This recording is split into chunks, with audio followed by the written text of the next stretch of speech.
bienvenidos a la Daily Hustle. Soy Enrique Byrnes y presidente esa mejor cerveza. No abate por No Filter Network. Miguelito Sandiaguito, not with us today. Will the Thrill, not with us right now, but he will be with us tonight.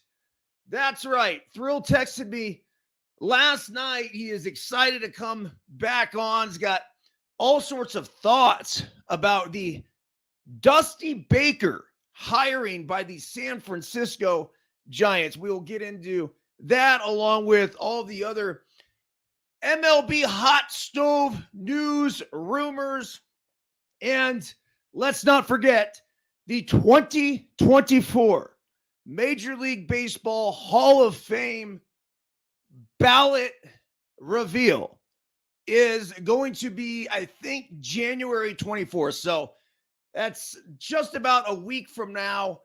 And I think it's actually the 23rd. So we will go over all the Hall of Fame candidates and get Thrill's opinion. But to salute our boys and to kick this week off right on this lovely Tuesday, let's make sure we go ahead and salute not only the Thrill, not only Kowalski, but each and every one of you watching or listening at home or anywhere else you may be.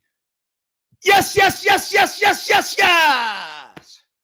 Woo! Remember this, folks. When we are juiceful, we are useful. And when we are juiceless, we are, class, all together now, we're fucking useless. Simple as that. All right. Well, let's not forget our title sponsor here. Bet online with NFL playoffs right around the corner and the NBA in full swing. I mean, the NFL playoffs are in full swing. They just sent me a new script too. Come on, Les. Bet online has you covered with all the up-to-second odds, news, and scores with the additional odds, lines, trends, and info on both desktop and mobile.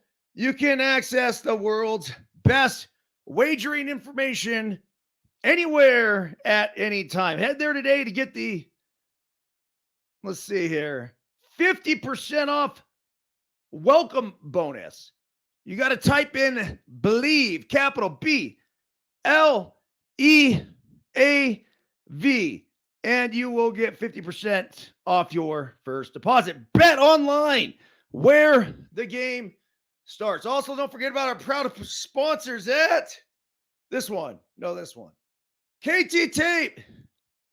If you're watching this on No Filter Network, you're watching on Fubo, Caffeine TV, wherever, you'll see the QR code in my upper left-hand corner, your upper right-hand corner. Hit the QR code and get yourself taped up. The science behind this is pretty simple. You put the tape on, it lifts the skin, it promotes blood flow to the area, it reduces inflammation, and ultimately alleviates pain. KT Tape, deflaming muscles since its creation. And lastly here,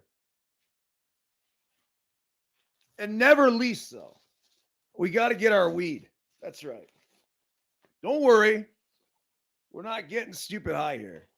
We're just looking to perform optimally at No Filter Network. And so in order to do that, we got a little shot of Verge. This is lemon, honey, and cannabis, all rolled into one to give you that nice sustained through the course of the day. I like coming on here and saluting our guy Jory over at Verge. Refreshing and soothing on the throat. Speaking of Jory, Levi, who plays for our LTP 12U squad, and Jesse Maddox went and helped Reed Johnson take down this put together top national team. That was pretty cool. So good on Reed Johnson and the boys, RJ, BA Baseball, Coach Will, and the LTP kids had a huge factor in that. I followed the championship game in which Jesse struck out 10. Levi struck out another 6 for the chipper. Okay, today's daily hustle, which was written and sent out this morning, not that long ago. This was a good one. We were in Mammoth ski racing all weekend. So basically, I mean, every time I go to something like this, like it never ceases to amaze me. It really doesn't. What or how it's going to turn out. You have expectations, and then your eyes are opened to the fact that everything is constantly evolving. Everything's constantly changing. So here we go. Buenos dias. Today is Tuesday, January 16th, 2024. Just got back from a weekend of ski racing in Mammoth for my 13-year-old Callie and Biscuit, who was 12. Daily Hustle quote of the day. Skiing is a battle against yourself, always to the frontiers of impossible. But most of all, it must give you pleasure. It is not an obligation, but a joy. Jean-Claude Killy, triple Olympic gold medalist. Daily Hustle translation. Oftentimes we do certain things with the idea that we are battling others, yet the truth is that the only person we are battling is ourselves. That said, in order to truly enjoy our experience, we must take a great pleasure in the improvement process while realizing that this is not an obligation, but rather a lifestyle we choose predicated on experience and growth. When Callie was younger, she was a fantastic ski racer, but over the last few seasons, her interest in racing has waned, and she basically has been stuck in the middle of the pack. Her main priority and time allotment in life has been dedicated to jumping horses, where she has had all sorts of success while absolutely loving her time at the barn. Add in the fact that her older sister and younger brother have been crushing it on the slopes with consistent top 10 finishes and multiple race wins under their belt. And I was actually highly doubtful that Callie was even going to race this year. Well, apparently I was wrong. Over the course of the past few months, she has completely committed herself to being the best skier she can be by opening her mind to changing technique and then putting in the arduous work to make it happen. She also realized it wasn't worth comparing herself to her siblings for the simple reason we all walk our own paths in our own way and at our own time. As a matter of fact, she's somewhat even leaned on her sister and brother for advice, and the results in her first race of the season this past weekend were astonishing. After finishing no higher than 40th last year, I'm not kidding, 40th, Callie finished 5th out of over 100 skiers in her first race of the season, and most importantly, she visually looked like a completely different skier who has seemed to thoroughly enjoy the work and process, which has led to the transformation. Look, I honestly don't care if she or any of our kids decided to move on from ski racing. This shit's expensive and stressful as fuck for a parent. That said, so long as they decide to continue with racing or any other sport for that matter, the only thing we can ever hope for is that they dedicate themselves to not being the best, but simply being their best while loving the entire process, which gets them there.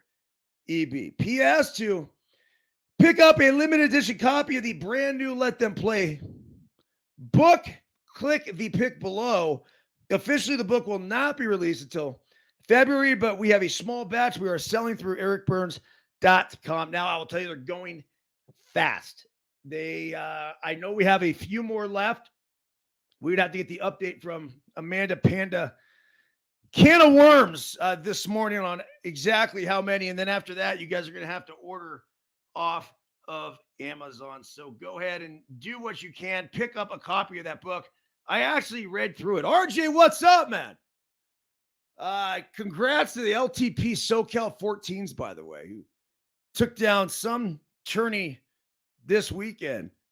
Good on you guys. So anyhow, I'm looking at this here, and it says, as USA Baseball President John C. Gall suggests about the book, this book is a must read for any coach, parent, or player at any level. That's it. All right, so I went, as far as the book's concerned, we rushed the book out to try to get it done, and we did get it done for the baseball convention, and I wanted to get it in the right people's hands at the right time. I went back and I noticed there were some things within the book, just some language things. Nothing big. The premise of the book, it's all there, like everything. There's a few mistakes with the OG copy, but I think it's also kind of the beauty of the OG copy. So we have, I don't know if it's less than 100 left or whatever there was. Originally, I think there was like 700. So they're going fast. But then understand we will have essentially the same copy that will be available on Amazon and through all, I think, Barnes & Noble as well. So be on the lookout for that. When it comes to the ski racing for this past weekend, could not have been more proud of the kids. They were up against it in so many ways, including the weather elements. It was snowing with gusts up to 50 miles per hour on the first day.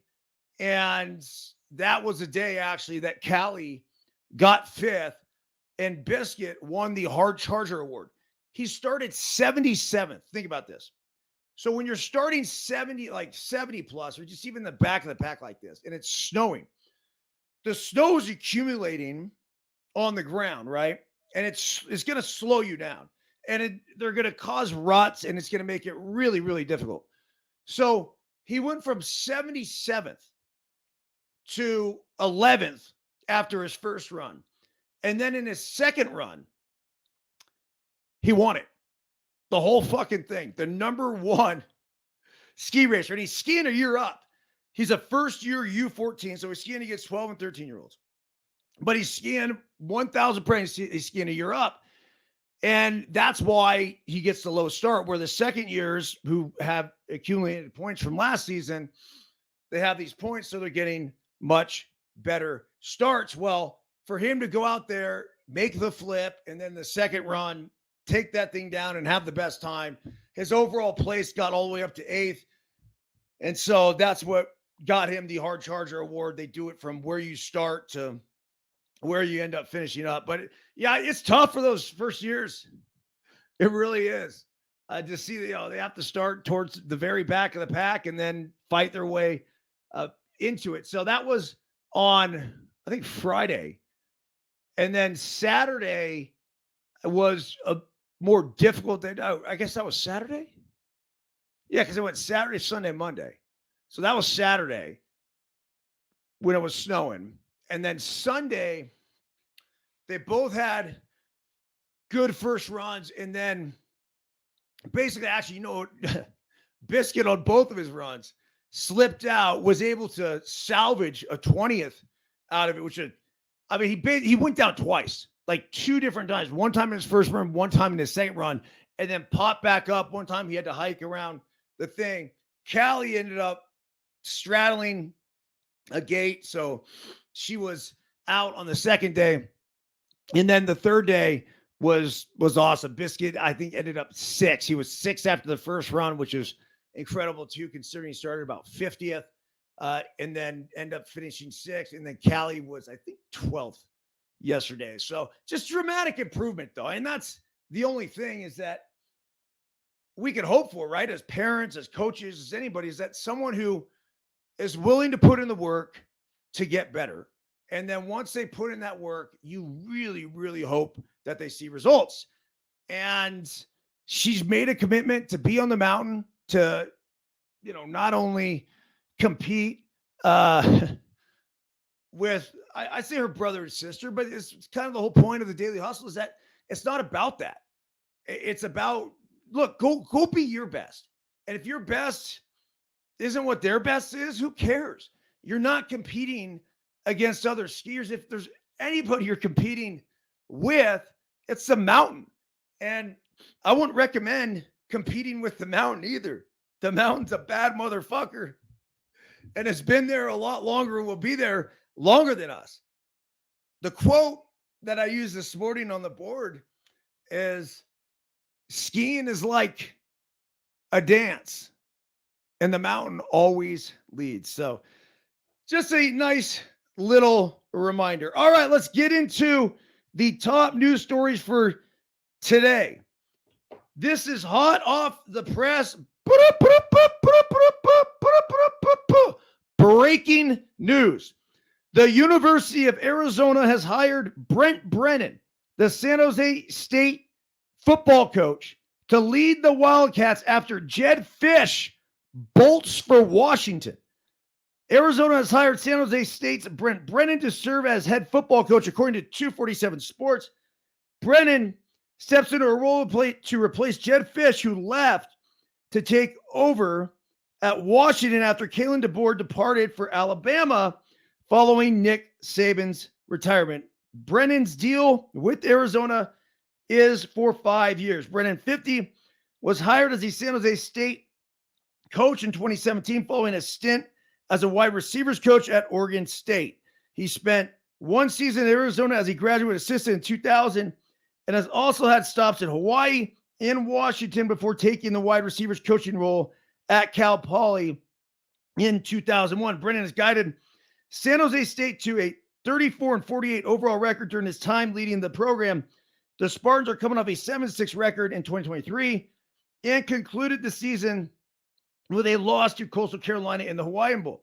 Brennan is the first coach in San Jose State history to lead the program to 3 bowl games. During the shortened COVID season in 2020, San Jose State enjoyed one of its best seasons of the program history as the Spartans finished 7-1 and won their first conference title since winning a share of the Big West Conference title in 1990. The Wildcats are in the midst of uncertainty heading into their inaugural season as a member of the Big 12. Fisch is expected to bring much of his coaching staff along with him to Washington, while Arizona players have 30 days to enter the transfer portal. Running back Jonah Coleman, who rushed for 871 yards this past season, has already entered. Arizona was expected to return 18 starters from both sides of the ball following a 10-3 season prior to Fisch taking the job at Washington. Okay, so what the fuck's going to happen now? I mean, this is crazy because they said that, I guess, there was going to be major fallout from the entire Nick Saban retiring. Well, Kalen DeBoer goes to Alabama, then opens up the Washington job. Washington goes and gets Jedd Fisch. Brent Brennan goes to Arizona. Look, I can tell you this. Brent Brennan is a really, really good football coach. He has figured out a way to motivate his players and get the absolute most out of them. Now, from a scheme perspective, I couldn't tell you. I don't know enough about the college football game. I will tell you that sitting with a couple of badasses the other day, NFL dudes, and we were talking about coaches. We had a couple guys that played for Pete Carroll. And I'm like, how is he as a coach? And they go, the best, the absolute best. And they mentioned this. They said, from a scheme perspective, probably not, but he's an energy guy. He hires high energy coaches, and he is the best coach we've ever played for. Like, hearing that fucking matters, man. It really does. And so when you look at Brent Brennan, in a lot of ways, he's very much like Pete Carroll. He's 50 years old, signed a 5-year deal with Arizona. I'd be shocked within the next 5 years if he doesn't get that team damn near a national championship. It wasn't going to happen at San Jose State. But if he hires the right scheme coaches and he's able to go out there and just motivate the way he does, remember this too. You have all these guys that are entering the transfer portal, and whether they go to University of Washington or wherever else, if you're a University of Arizona Wildcat football player. Man, you know what I loved about UCLA? Fucking UCLA. I loved going to school there. I loved being there.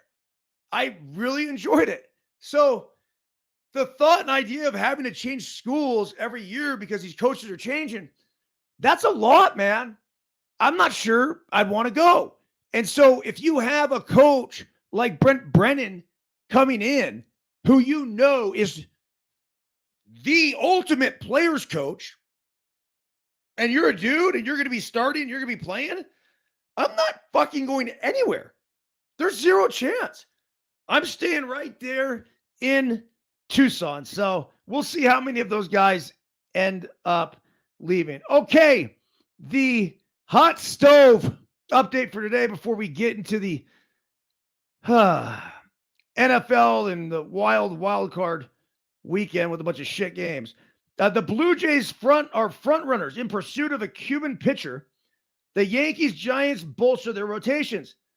Here's an article in The Athletic from, let's see, Levi Weaver and Ken Rosenthal. Hope you're all finding ways to stay warm. Maybe some hot stove updates will help. The pitching market is moving. The Jays are in pursuit of a Cuban free agent. The Cubs made another move. And we look at Billy Wagner's Hall of Fame case. I'm Levi Weaver in here with Ken Rosenthal. Welcome to the White. Okay, I like how he introduces this. As we head in the second half of January, we're seeing starting pitching come off the free agent board. Here are two notable ones from the past few days. Marcus Stroman signed a 2-year deal with the Yankees for $37 million. Stroman, formerly of the Blue Jays, Mets, and Cubs, turns 33 in May. And his numbers last year, 10-9 with a 3.95 ERA with 7.8 strikeouts and 3.4 walks per 9 innings. We're basically in line with his career numbers, which is easy to forget given his extremely strong first half, 2.28 ERA on June 20th. So definite regression in the second half of the season. Signing a starter was a necessity for the Yankees, but as Ken notes here, they still need rotation help. For more, Brandon Cootie talks to Stroman's high school coach on why the pitcher will thrive in the pressure of the run. Yeah, Stroman's, he'll eat it up. He's always been the guy that loves the flair and the dramatic and everything. Like, he's all over it. All right, the next big signing, Jordan Hicks is headed to San Francisco. 4 years, $44 million. Hicks was a reliever with the Cardinals and Blue Jays. Aside from an 8-game stint as a starter in 2022, he wasn't particularly great in that role, but that's apparently how he will be used with the Giants. I love this. I do. I mean, the guy, he's a singular baller that throws 100 miles per hour. He doesn't have a ton of swing and miss, which is interesting. Now, he added the sweeper. I believe I talked about this on Friday's Daily Hustle, or maybe it was Thursday. Who knows? No, I think it was Friday. Anyhow, when you throw that hard, if you could pound the zone, force them to put the ball in play, force them to hit your heat. The sweeper, you're throwing damn near 100 miles per hour, two-seam max, like with the sweeper. Look, relievers have always been known as failed starters. They have. There's no other way to put it. So if you have a reliever who's got great shit and he has the ability to stretch that out, or you want to train him to stretch that out, yeah, 1,000% you go for it. All right, on December 29th, ESPN's Enrique Rojas reported that the Blue Jays had taken the lead in the building for Cuban free agent pitcher, let's see here, Yariel Rodriguez. Over the past 2.5 weeks, I have consistently heard the same. The Jays are optimistic they will land Rodriguez, according to a source briefed on their pursuits, but hurdles evidently remain in his immigration, preventing the Jays from completing the deal. Rodriguez, who turns 27 March 10th, pitched mainly as a starter in Cuba from 2015 to 2019. He joined a Japanese club, the Chunichi Dragons, in 2020 and produced a monster season as a reliever in 2022. After starting again for the Cubs for Cuba last spring in the World Baseball Classic. He sat out the season rather than report back to the Dragons. Major League Baseball recognized him as a free agent in November after the Dragons released him. So we'll see if he ends up landing with the Blue Jays. I mean, the poor Blue Jays. They got to get something, don't they? Cubs land Bush from Dodgers. Yeah, here's a trade that went down. Shortly after we sent our last edition, outlined how the Cubs finally made a move by signing Shota Imanaga. That's the Japanese left-hander, I believe. They made another big move, pulling off a trade to acquire top prospect Michael Bush from the LA Dodgers. A full trade, Bush and reliever Yency Almonte to the Cubs with 20-year-old left-hand pitcher Jackson Ferris and 18-year-old outfielder Zahir Hope headed to the Dodgers. So why would the Dodgers trade away a promising bat? Well, it's all explained here, but the short version is the Dodgers needed space on their 40-man roster, and Bush was, as we alluded to, a bit blocked, especially with Mookie Betts moving from right field to second base. All right, last thing here they have is Billy Wagner in his Hall of Fame case. So this is coming up in a very short period of time. Look, I mean, there's a lot of guys that I think are deserving. I would like to see the Hall of Fame open their doors more to celebrate the players. I mean, really, it's, then, the argument on the other side is, well, it's not the Hall of very good. Look, Billy Wagner was fucking dominant for years. And you look at all the numbers, he 1,000% should be a Hall of Famer. One of the best case studies, and we've already talked about this a little bit, it was Chase Utley. And I was looking at the projections of where he's going to be on his first year on the ballot. He's like 44%. And it's like, come on, man. 44%. He's a Hall of Famer. Chase is a Hall of Famer. Hold on a second. I'm opening this door. And then, let's see here. All right. So they're talking about Wagner. It says, so is he a Hall of Famer? It didn't look like it. When he hit the ballot for the first time in 2016, he earned just 10.5% of the vote. This is how screwed up this is. Some of that might have been that the 10-player limit meant voters had to clear a backlog of other players first. But at the time of this writing, he's sitting at 79% on Ryan Thibodeau's vote tracker with 152 ballots, 42.2% of the expected total accounted for. If he can manage 72% on the remaining ballots, he is in. It says here, quote, I think he should be in. He was a platonic ideal of the modern closer decades before it became the norm. From 1996 to 2010, only one pitcher had a higher K per nine than Wagner, and that would be Brad Lidge. Now, where does Brad Lidge fit in all this? His 82% strand rate on base runners is better than all but 7 guys, none of whom pitched more than 255 innings. He's not a first ballot guy, but I think he's a 9th ballot guy. That's bullshit, man. He's not a first ballot guy, but I think he's a 9th ballot guy. Once again, either you're a Hall of Famer or you are not a Hall of Famer. Dusty Baker, by the way, back with the Giants as a special assistant. He is returning to the San Francisco Giants for a third stint with the team, this time as a special assistant in the front office, according to multiple reports. An announcement is expected this week. Baker is still beloved in the Bay Area, and this could be his final baseball stop in what almost certainly will be a Hall of Fame career. Back with the Giants, he will serve as a special assistant to President of Baseball Operations Farhan Zaidi and CEO Larry Baer. Baker managed the Giants from 93 to 2002 before coming back to work as an advisor to Bear during a break from managing in 2018 and 2019. The 74-year-old Baker retired from the Astros following the 2023 season, his 26th year as a major league manager. Holy shit, 26 years.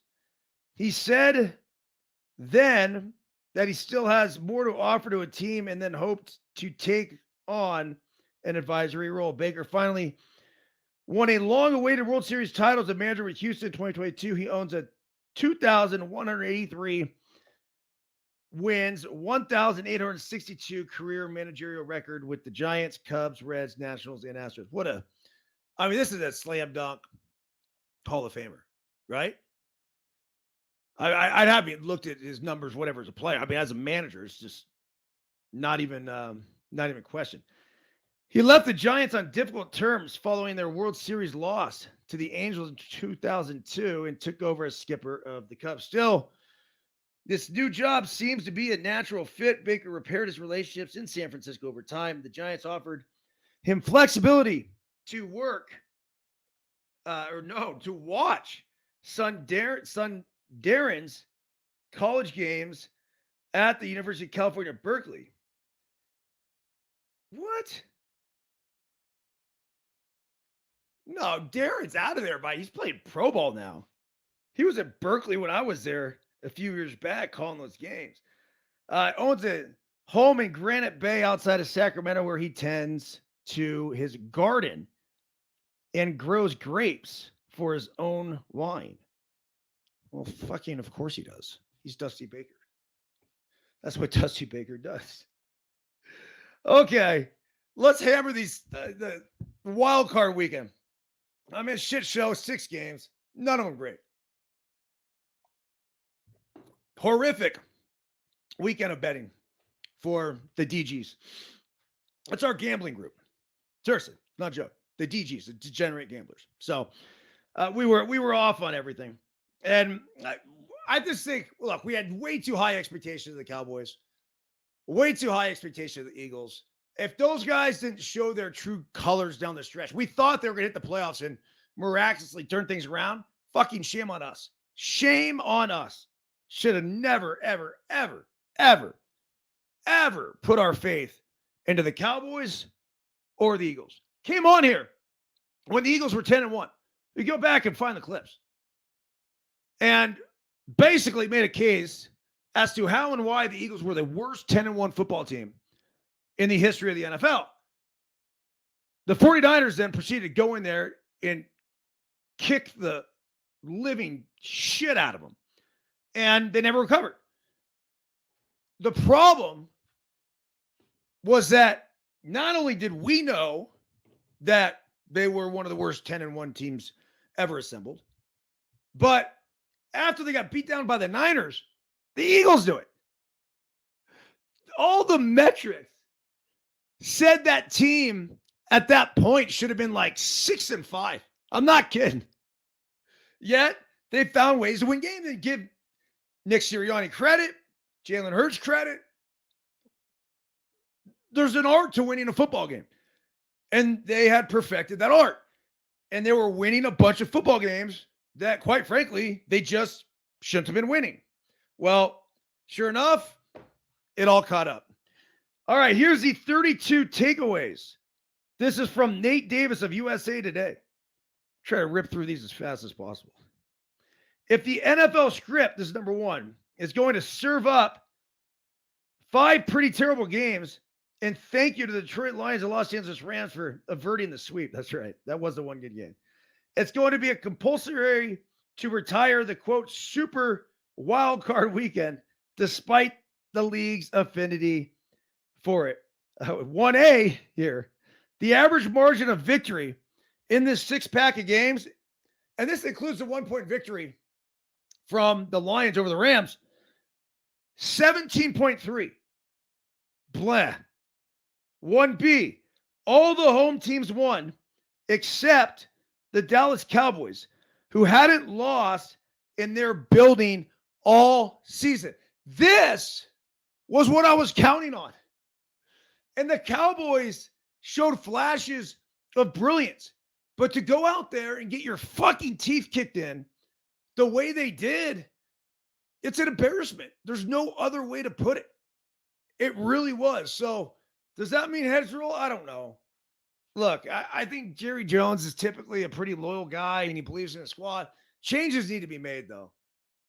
Because even if they had won that game, they weren't getting past San Francisco. It wasn't happening.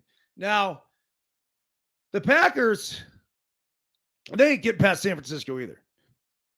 But it's a good football team. I think they're a better football team than we all believe. All right, number 2, Monday night's death soars from Philadelphia Eagles in their 32-9 loss to Tampa Bay Buccaneers might have been the exclamation point we really didn't want. Number 3. And what a terrible way for the Eagles center Jason Kelce to end his career. If the 6-time All-Pro opts for retirement after suffering 6 defeats in his final 7 appearances. I agree with that, man. I mean, if you're Jason Kelce, aren't you thinking, damn, one more?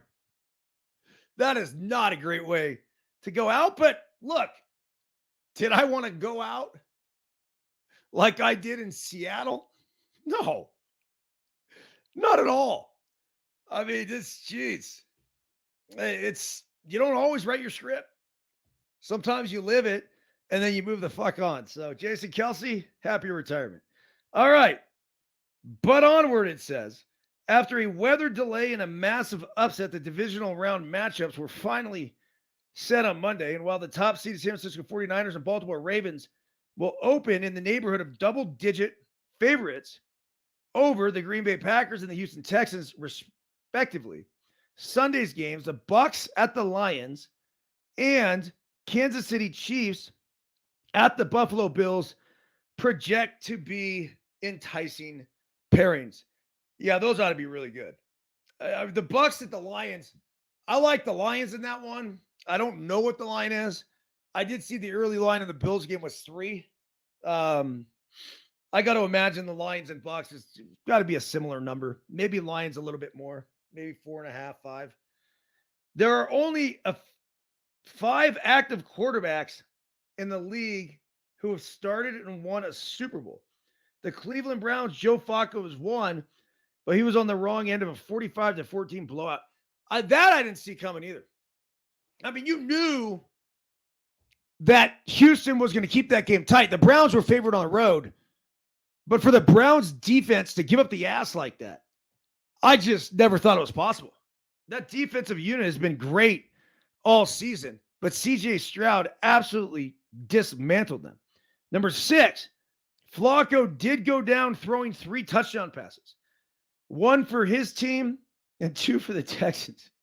6A, it was the Browns' worst playoff loss since 1970 AFL-NFL merger. I mean, you're waiting for the Browns and the Lions, the other team these are storied franchises that haven't done shit.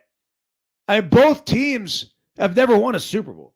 So I don't think this year's necessarily going to be their year, but to make a run deep into the postseason would be great for both franchises and fan bases.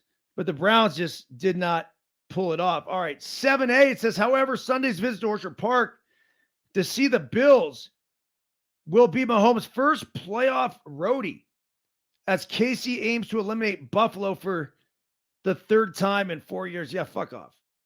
He's great at home, and I don't doubt Mahomes. He's one of the best athletes and best quarterbacks, quite frankly, we've ever seen. So if he goes into Orchard Park and takes down Josh Allen and the Bills, good on him. Sometimes you just got to tip your cap. Number 8, of the 7 other remaining slingers, Philly's Jalen Hurts also ousted Monday night. Only the Lions' Jared Goff has Super Bowl Sunday experience.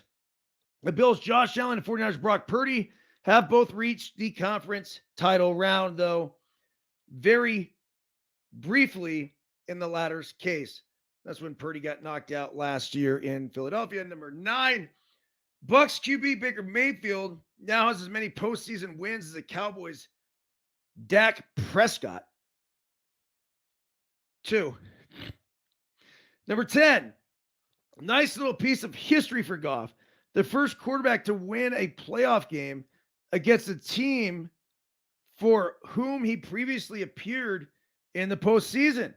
He turned the trick 3 years after famously being traded for Stafford.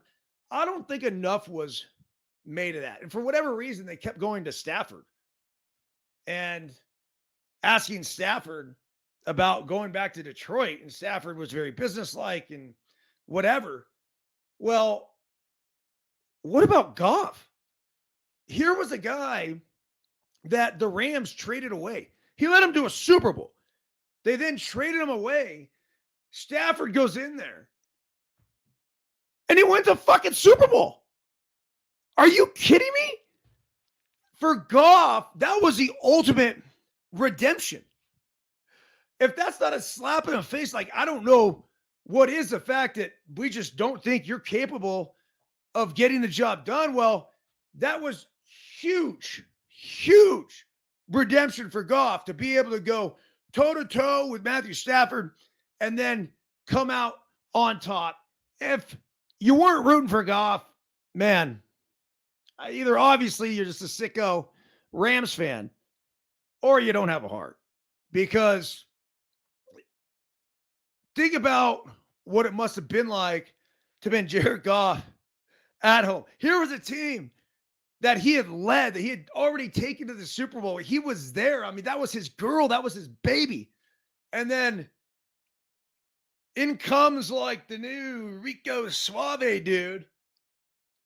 It's like you did all the fucking work to help orchestrate that team to get to where it was.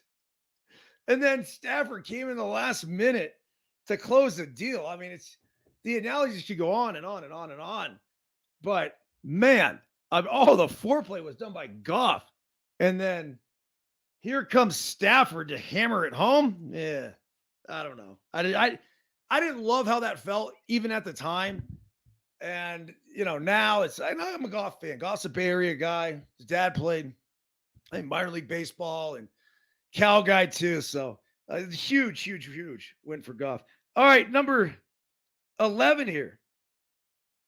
Miami Dolphins wide receiver Tyreek Hill got no such revenge against the Chiefs, though he did snag a 53-yard touchdown in his first game at Arrowhead since the 2022 trade. Yeah, it's a nice little consolation. Hill is now 0-2 against his former team, both defeats coming in the last 2 months. Number 12, performance of the weekend, perhaps Chiefs kicker Harrison Butker, who converted all 4 of his field goal tries and both extra points amid sub-zero temperatures in Kansas City.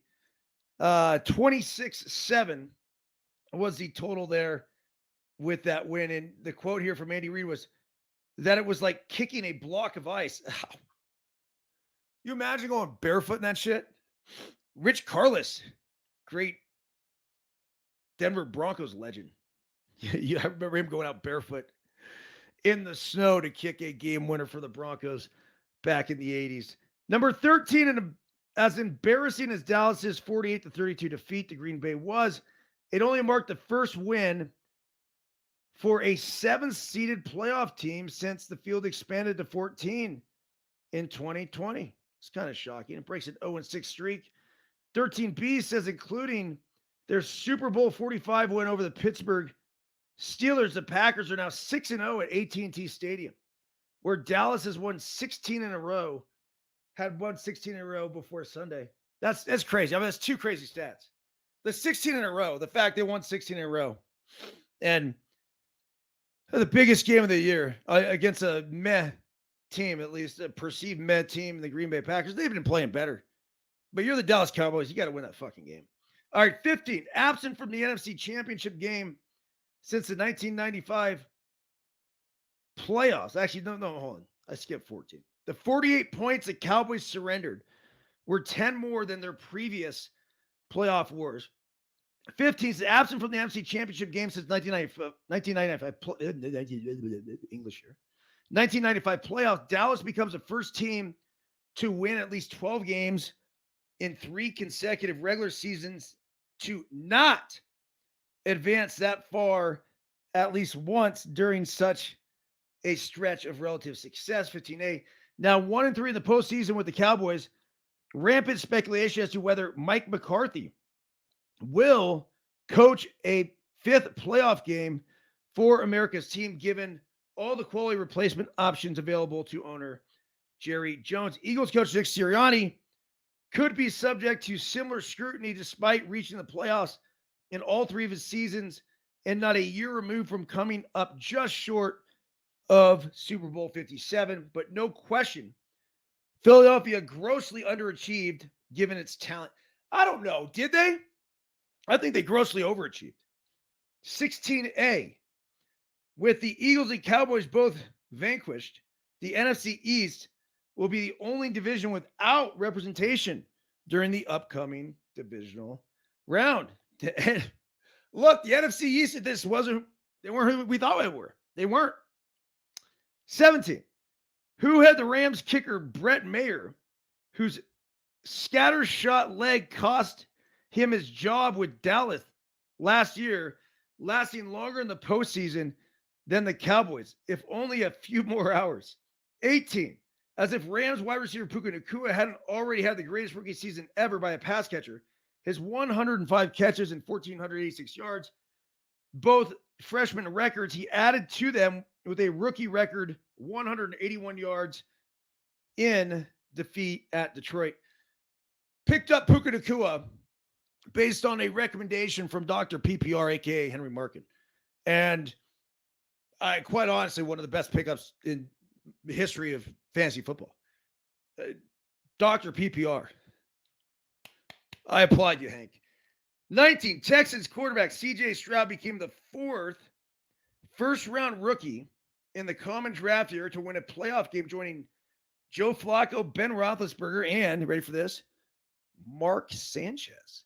19A, Stroud, the number 2 overall selection in last April's draft, also became the earliest quarterback picked to win in postseason as a rookie.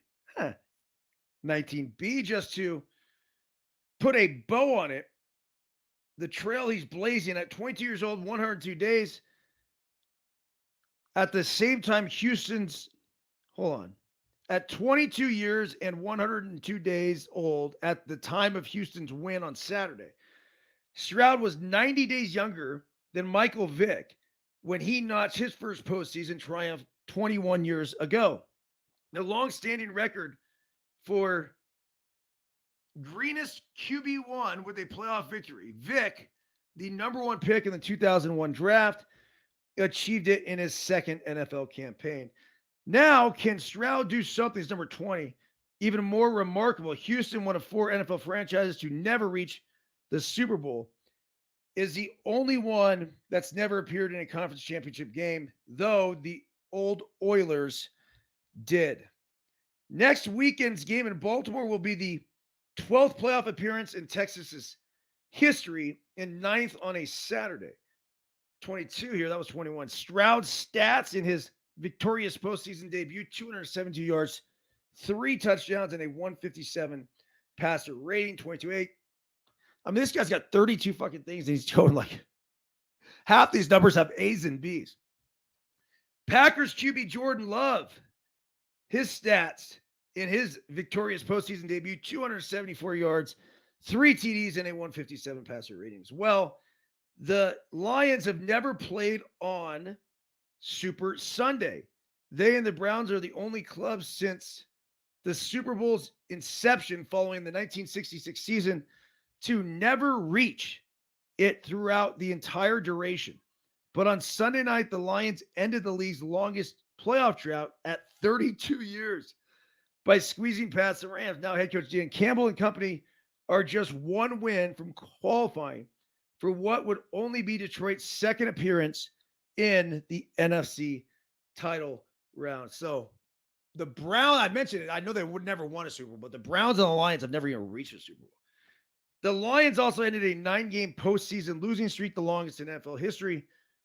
Don't look now, but the Steelers have dropped 5 playoff games in a row. That's 24A. Here's 24B. Detroit has 2 postseason wins over the past 66 years.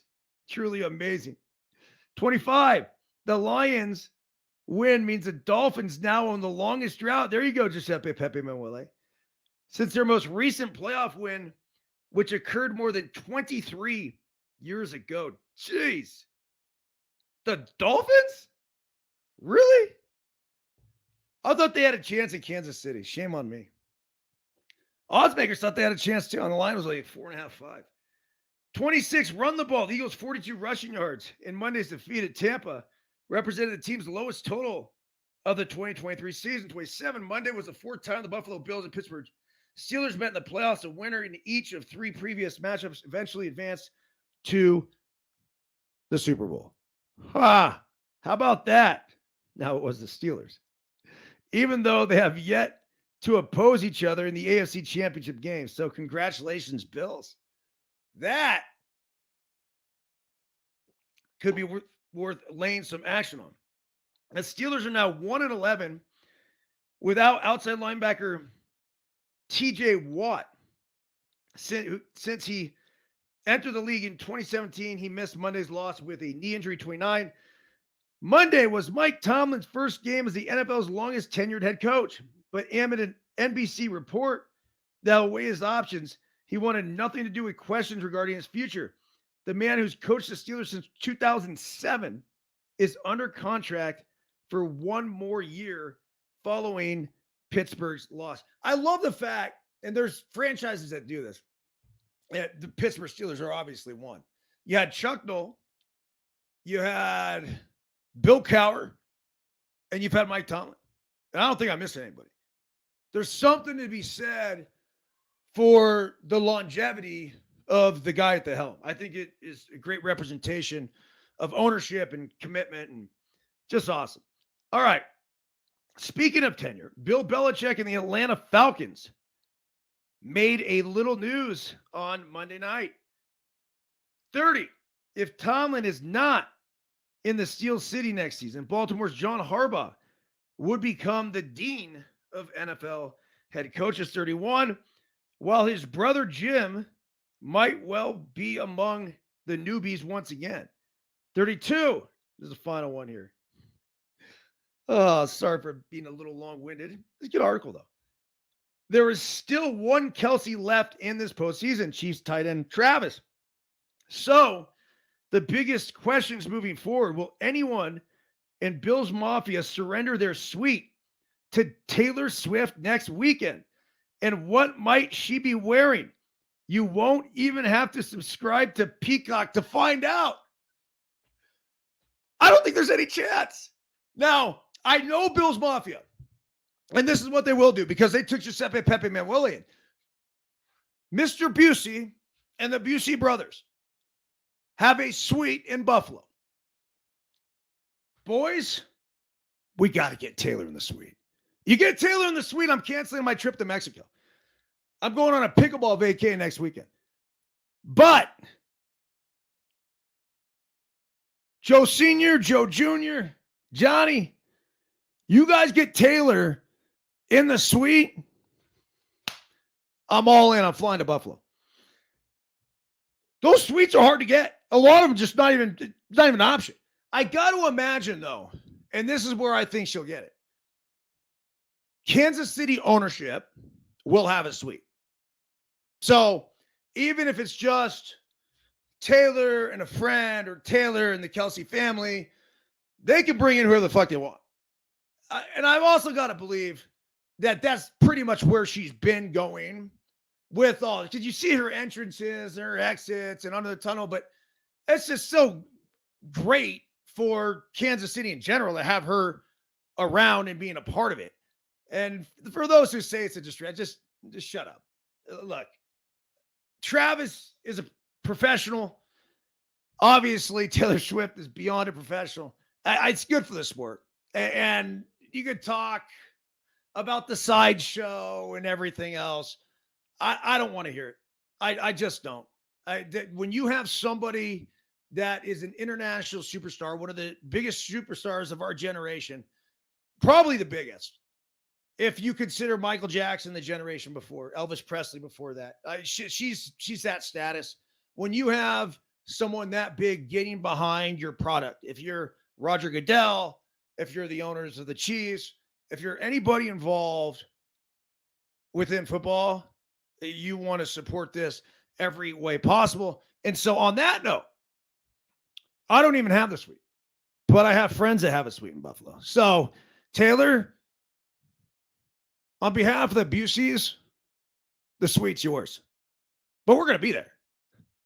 We will definitely share it. All right. Going on way too long this morning. Back at 6 p.m. tonight with Will the Thrill Clark. That's 6 p.m. Pacific time. If you're listening on Apple or Spotify, feeling generous, want to hit the 5-star review. I don't know if this is a 5-star show. I think it's 5-star podcast. But if you write the review, if you hit the 5 stars, that'd be fucking awesome. And then come join us tonight. RJ, have a fantastic day, buddy. -4 out there in Boise. Good shit, man. And lastly, I do not leave you guys without a little James Allen. We are a life optimization podcast, first and foremost. Effect on thoughts and circumstance. A man's mind may be likened to a garden, which may be intelligently cultivated or allowed to run wild.